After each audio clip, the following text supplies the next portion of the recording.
eksploitasi tanpa batas akhirnya menjadi alat politik bagi pemerintah untuk memenuhi target penerimaan negara. Sementara dampak lingkungan dan keberlanjutan ekonomi diabaikan. Lebih lanjut, dengan adanya BPI Danantara yang kini mengelola dividen BUMN secara langsung, muncul pertanyaan besar. Apakah lembaga ini akan diaudit secara independen? Bagaimana mekanisme transparansi dan akuntabilitasnya? Tanpa regulasi yang jelas, risiko pengelolaan dana tanpa pengawasan akan semakin besar.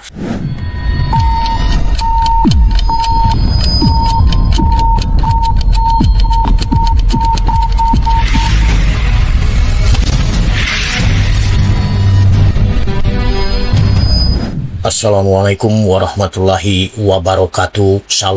Salam sejahtera bagi kita semua. Namo Buddhaya. Om Swastiastu, salam kebajikan. Salam jumpa Sobat Kalturo. Senang sekali bisa kembali menemani Anda dalam Kalturo Official Podcast. Ruang diskusi kita yang penuh wawasan dan kontrol sosial. Seperti biasa, kita hadir dengan pembahasan tajam yang tidak hanya menginformasikan, tetapi juga mengajak untuk berpikir lebih kritis tentang isu-isu penting di sekitar kita. Pemerintah bersama Komisi 11 DPR RI tengah mewacanakan revisi Undang-Undang Nomor 9 Tahun 2018 tentang penerimaan negara bukan pajak atau PNBP. Wacana ini mencuat setelah adanya kebijakan baru yang mengalihkan pengelolaan dividen BUMN dari APBN ke BPI Danantara, sehingga menimbulkan ketidakpastian hukum dan potensi benturan regulasi. Poin utama yang menjadi sorotan adalah peran PNBP sebagai salah satu sumber pendapatan negara yang selama ini mencakup berbagai objek, termasuk kekayaan negara yang dipisahkan. Namun, dengan Undang-Undang Nomor 1 Tahun 2025 tentang BUMN, dividen perusahaan milik negara kini berada di bawah pengelolaan langsung BPI Danantara yang berpotensi mengurangi pendapatan negara secara langsung dalam postur APBN.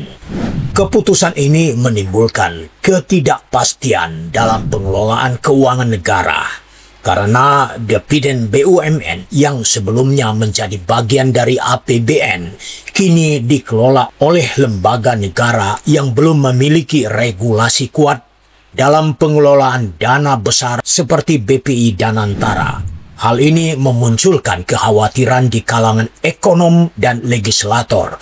Apakah perubahan ini akan menimbulkan efektivitas alokasi dana atau justru membuka celah bagi penyalahgunaan? Tidak hanya itu, revisi UU PNBP juga menyinggung aspek yang lebih luas. Ketua Komisi 11 DPR RI, Muhammad Misbakun, menyoroti bahwa pengelolaan PNBP saat ini masih belum memiliki arah yang jelas. Di satu sisi, PNBP dijadikan alat untuk menambah penerimaan negara. Namun, di sisi lain, praktiknya seringkali mengorbankan eksploitasi sumber daya alam atau SDA secara berlebihan. Jika kita membandingkan struktur PNBP Indonesia dengan negara lain, Rusia menjadi contoh yang menarik. Sekitar 40% pendapatan negara Rusia berasal dari PNBP, terutama dari eksploitasi nikel, emas, dan tembaga. Namun, meski Indonesia memiliki pola pengelolaan yang mirip, APBN Indonesia sering mengalami defisit, sedangkan Rusia tetap surplus. Kesenjangan ini menunjukkan bahwa bukan hanya besarnya pendapatan PNBP yang menentukan kestabilan fiskal suatu negara, tetapi juga bagaimana dana tersebut dikelola dan diarahkan. Jika Indonesia terus mempertahankan model penerimaan yang mengorbankan sumber daya tanpa regulasi yang kuat, maka negara ini berisiko menghadapi kerusakan lingkungan serta kehilangan potensi pendapatan jangka panjang. Salah satu kritik utama terhadap sistem PNBP saat ini adalah ketidakjelasan dalam pengelolaan dan pemanfaatannya. Dalam UU PNBP yang berlaku, terdapat pencampuran antara pendapatan SDA, pelayanan publik, dan kekayaan negara yang dipisahkan, yang menyebabkan kurangnya transparansi dalam alokasi dana. Sebagai contoh, pendapatan dari SDA seringkali digunakan untuk menutupi kekurangan anggaran di sektor lain, tanpa adanya pengelolaan berkelanjutan yang benar-benar melindungi sumber daya negara. Eksploitasi tanpa batas akhirnya menjadi alat politik bagi pemerintah untuk memenuhi target penerimaan negara, sementara dampak lingkungan dan keberlanjutan ekonomi diabaikan. Lebih lanjut, dengan adanya BPI Danantara yang kini mengelola dividen BUMN secara langsung, muncul pertanyaan besar. Apakah lembaga ini akan diaudit secara independen? Bagaimana mekanisme transparansi dan akuntabilitasnya? Tanpa regulasi yang jelas, risiko pengelolaan dana tanpa pengawasan akan semakin besar. Dan inilah yang menjadi salah satu kekhawatiran utama para ekonom. Jika revisi UU PNBP benar-benar dilakukan, maka ada beberapa langkah yang harus diperhatikan guna memastikan bahwa kebijakan ini tidak merugikan kepentingan ekonomi serta transparansi keuangan negara. Pertama, diperlukan pemisahan objek PNBP berdasarkan sumber dan penggunaannya, sehingga pengelolaan sumber daya alam atau SDA, pelayanan publik, dan kekayaan negara yang dipisahkan dapat dilakukan secara lebih jelas dan efektif dalam alokasi dana. Dengan adanya pemisahan ini, setiap sektor memiliki mekanisme yang lebih terstruktur tanpa tercampur dalam satu model pengelolaan yang dapat menimbulkan ketidakpastian.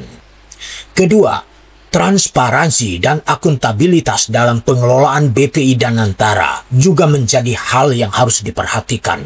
Lembaga ini harus tunduk pada audit independen dan memiliki mekanisme transparansi yang dapat dipantau oleh publik dan legislatif, sehingga pengelolaan dividen BUMN dapat berjalan dengan prinsip keterbukaan dan akuntabilitas tinggi.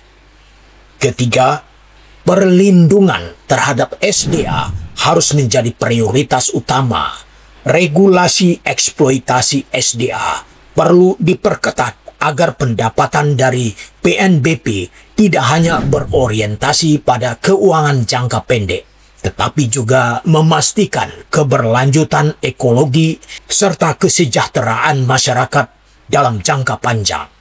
Pemerintah harus merancang kebijakan yang menyeimbangkan kepentingan ekonomi dengan kelestarian lingkungan, agar eksploitasi sumber daya alam tidak merugikan generasi mendatang. Keempat, diperlukan evaluasi mendalam terhadap struktur fiskal Indonesia. Pemerintah mempertimbangkan secara lebih luas dan efektif dalam mengelola anggaran negara, sehingga dapat menghindari defisit yang berulang akibat pengelolaan yang tidak efisien. Dengan struktur fiskal yang lebih stabil dan berkelanjutan, PNBP dapat benar-benar berperan sebagai sumber pendapatan negara yang memberikan manfaat nyata tanpa membebani sektor lain. Jika revisi UU PNBP dilakukan tanpa mempertimbangkan transparansi, keberlanjutan, dan mekanisme pengawasan, maka perubahan ini hanya akan menjadi langkah kosmetik yang tidak berdampak nyata bagi stabilitas keuangan negara. Di sisi lain, Indonesia perlu menyusun strategi ekonomi lebih komprehensif bukan hanya bergantung pada PNBP sebagai alat utama pendapatan negara, melainkan mulai berfokus pada diversifikasi ekonomi, penguatan industri, serta pengelolaan fiskal yang lebih cermat. Para pemangku kebijakan harus memahami bahwa PNBP bukanlah sekadar angka dalam APBN, tetapi juga menyangkut keberlanjutan negara, kesejahteraan masyarakat, dan tanggung jawab terhadap lingkungan. Jika revisi undang-undang ini tidak dilakukan dengan teliti, maka kita hanya akan mengulang kesalahan yang sama di tahun-tahun mendatang. Terima kasih sudah menyimak episode kali ini. Jangan biarkan pembahasan ini berhenti di sini. Bagikan podcast ini agar semakin banyak orang yang sadar dan peduli terhadap isu yang kita bahas. Jangan lupa untuk subscribe, like, dan tinggalkan komentar agar kita bisa terus menyuarakan kontrol sosial dengan lebih luas. Sampai jumpa di episode berikutnya. Tetap kritis, tetap berpikir tajam, dan terus kawal isu-isu penting yang berdampak bagi kita semua. Salam dari Kalturo Official Podcast.